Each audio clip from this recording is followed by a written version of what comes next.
시청자 여러분께 문안 인사 드립니다. 현월TV 채널지기 현월입니다. 예, 오늘 이 시간부터는 이제 10계명의 제7계명을 공부하도록 하겠습니다. 매주 수요일엔 우리가 기독교 핵심 길라잡이라는 시간으로 공부하고 있고, 지금 10계명을 공부하고 있는 가운데 어느덧 벌써 7계명을 공부하게 되었습니다. 자, 7계명은 간음하지 말라고 하는 계명입니다. 자, 이 간음하지 말라고 하는 제7계명을 통해서 하나님의 귀한 뜻을 상고하는 시간을 갖도록 하겠습니다. 간음하지 말라라고 하는 계명, 이것은 부부 관계를 전제로 주신 계명이기 때문에 7계명은 반드시 혼인 관계를 염두에 두고 상고하지 않으면 그 의미를 제대로 파악하기 어렵습니다. 자, 1차적으로 이 계명은 결혼 질서 바깥에서 행해지는 모든 성관계를 금하는 것이지만, 특별히 하나님께서 결혼 질서라고 하는 것을 사람들에게 허락하신 것은 좀 더 깊은 뜻이 있죠. 그것은 혼인 언약이라고 하는 것이 하나님께서 계시하고자 하는 하나님의 언약의 실제적 형태이기 때문에 그렇습니다. 그래서 신약의 성도들은 신약의 빛 가운데 이 계명의 참된 뜻을 상고를 해야 되는데, 그래서 우리가 아울러서 이 계명과 보아야 되는 것이 에베소서 5장 22절로 25절의 말씀이라는 것이죠. 저도 한번 펴서 보도록 하겠습니다. 그래서 이 7계명에 대한 강서를 통해서, 강의를 통해서 정말로 하나님께서 혼인 언약이라고 하는 것, 즉 결혼 질서를 통해서 주시고자 하는 메시지를 우리가 깊이 있게 이해를 하고 깨닫는 시간이 되어야 된다. 그렇지 않으면 우리가 7계명을 공부하는 것이 무의미할 수도 있습니다. 자, 들을 귀 있는 자는 반드시 듣고 성령께서 주의 교회에게 하시는 말씀을 들을 수 있기를 간절히 바랍니다. 자, 첫 번째로 혼인관계는 하나님과의 언약을 보여주시기 위한 지상의 모델이라는 것을 기억하시기를 바랍니다. 성경에서 혼인에 관해 가르칠 때는 기본적으로 남녀의 관계가 아니라 하나님의 언약으로서 가르친다는 사실을 우리가 염두에 둬야 돼요. 이거를 먼저 생각을 해야 되는 거죠. 우리가 결혼하면 남녀관계, 그리고 남녀 사이에서 태어날 생명의 관계로만 인식을 하지만, 하나님의 말씀은 사람과 하나님과의 관계로 본다는 거죠. 물론 하나님께서 이 땅에 주신 모든 관계들이 하나님과의 관계가 전제가 된 관계들이지만, 특별하게 혼인관계라고 하는 것은 하나님과의 그의 백성 사이에 맺어진 일종의 계약, 즉 언약의 그 근거를 두고 있기 때문에, 이러한 성경적인 관점에서 혼인에 대해서 접근을 하지 않으면 기독교의 즉 혼인, 즉 결혼에 관한 여러 가지 가르침들에 혼선을 줄 수가 있다는 것이죠. 우리가 흔히 부부관계의 지침이 되는 말씀으로 보고 있는 에베소서 5장 22절로 25절의 말씀이 있습니다. 가정의 달이라 불리는 5월에 진짜로 많이 설교되지 않습니까?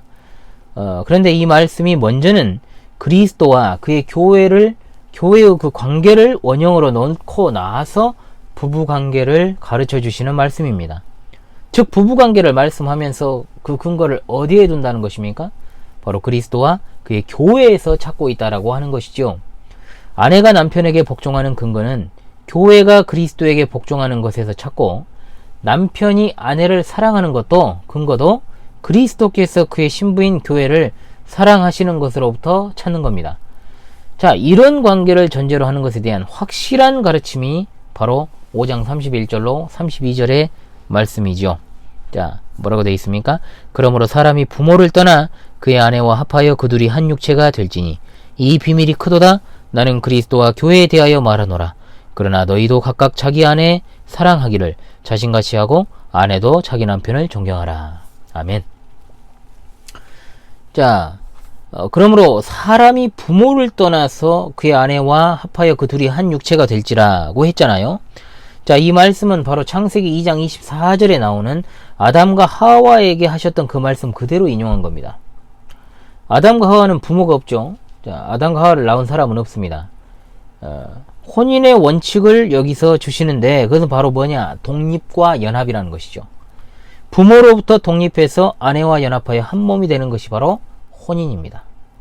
그런데 에베소서 5장 31절에서 이를 인용하고 32절에 이르러서 이 비밀이 크도다. 나는 그리스도와 교회에 대하여 말하노라 라고 한 것은 바로 창세기 2장 24절의 말씀이 부부관계에 대해서 말씀한 것이지만 그 관계의 참된 의미는 그리스도와 그의 교회의 관계를 나타내는 데 있다는 겁니다.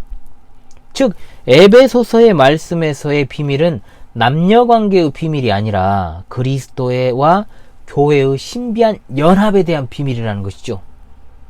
그러한 그리스도와 교회의 신비한 관계를 나타내기 위해서 우리에게 혼인언약을 주셨기 때문에 그것을 떠난 결혼은 큰 의미가 없게 되어버립니다.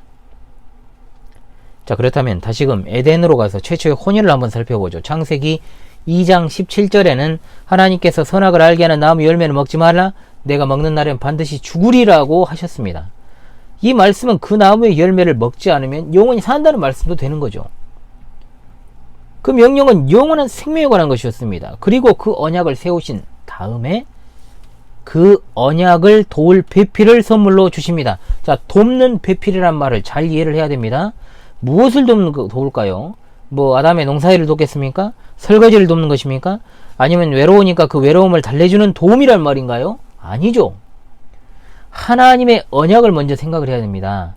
즉 선악과로 맺어진 언약이 영원한 생명을 주시는 것이기 때문에 서로 간에 영원한 생명을 얻도록 돕고 서로 살아가라, 이 의미로 주신 선물이라는 것이죠. 즉 부부관계라고 하는 것은 이처럼 하나님의 주신 언약을 돕는 동반자 관계입니다. 처음부터 혼인은 언약을 떼놓고 생각할 수 없다는 겁니다. 그런데 하와는 언약을 지키는 데 도움 준 게 아니라 그 언약을 깨트리도록 돕는 역할을 하고 말았다는 것을 우리는 이후 역사를 통해 잘 알고 있죠. 하나님의 언약의 역사는 노아, 또 아브라함, 특별히 이스라엘의 역사를 통해서 잘 드러납니다. 하나님께서 이스라엘을 애굽 땅 종되었던 집에서 인도하여 내실 때 그들을 향한 구원의 역사를 혼인 언약으로 표현을 하셨습니다. 즉 하나님과의 혼인 언약 관계에 들어간 이스라엘이 하나님 외에 다른 신을 더불어 섬기게 되면 그것은 한 여자가 두 남자를 섬기는 것과 같아 간음이 된다는 것이죠. 그래서 우상 숭배를 선지자들은 영적인 간음이라고 한결같이 표현했던 것입니다. 특히 이사야, 에레미야, 에스겔, 호세아와 같은 선지자들은 간음이라는 주제에 대해서 많이 언급을 하는데 하나님과 그 백성 사이에 맺은 은혜, 언약, 그것을 갖다가 깨트려버리고 우상을 섬기던 이스라엘의 죄가 간음이라는 말로 가장 잘 설명이 되기 때문입니다. 실제로 이스라엘 백성들은 혼인에 대해 가르칠 때 언약으로 설명을 하고 있다는 것이죠. 잠언 2장 16절로 17절에 지혜가 또 너를 음녀에게서 말로 호리는 이방 계집에게서 구원하리니 그는 젊은 시절의 짝을 버리며 그의 하나님의 언약을 잊어버린 자라 그랬어요. 그러니까 조강지처를 버렸으니까 못된 놈이다 이렇게 말하는 게 아니고 하나님의 언약을 잊어버린 자라고 표현하고 있다는 거예요.